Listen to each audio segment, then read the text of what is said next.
Hey, how you doing? This is John Hamm from slipjab.com, and I'm here with John the Magician Dodson. What up, guys? John Dodson, we got a couple questions to ask for you today. The first question we have is, you fighting right here in your hometown in Albuquerque. Do you feel like there's a lot of extra added pressure on you tonight?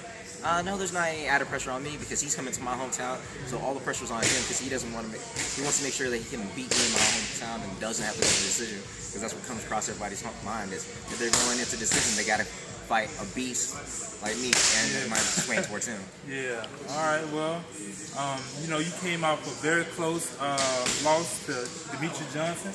You know, what have you prepared in the past, 6 or 7 months to get that title shot? You know, maybe 6 months, year down the line, because you definitely want to get it because you're true. Oh, thanks. I've been training a lot more, my cardio, getting my strength conditioning. I've never been really too much on that whole strength conditioning thing, and everybody's been giving me crap about it. So now that I've actually been working on that, making sure I can have somebody game plan what that's going to be like, so I can really push forward and fight harder and fight longer throughout those 5 rounds.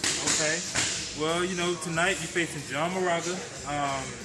He's a very accomplished wrestler, and you one of probably the best elite striker in your division. How do you think your elite striking versus his wrestling is gonna, compromise in the ring tonight? He's good. I know he's going to want to prove a point, so he's going to try to stand and bang with me. He wants to prove that he can knock me out, and I won't give him the exact same thing. I want to make sure I can put him to sleep too. Okay. I'm not too worried about his wrestling. I'm more worried about his hands. All right. Well, one last question we got for tonight. How did you come up with the name The Magician? Everybody want to know.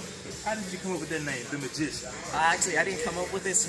The guy in the stands was saying, like one of my amateur fights was going, "Oh my God, this dude's so sick. He's flipping around, punching people, doing all this crazy stuff. He's like a magician." I was like, "Yo, that sounds sick. I definitely want to come out to that." So I Googled it, made sure that no one else had that name, and I've been running with it ever since. Yeah. Once I look at it, it definitely fits you well because you're so light and fast and quick. I can definitely see where they get their name from. But thanks for the interview, John. No problem. One last. Check me out and log in on slipjab.com and go on.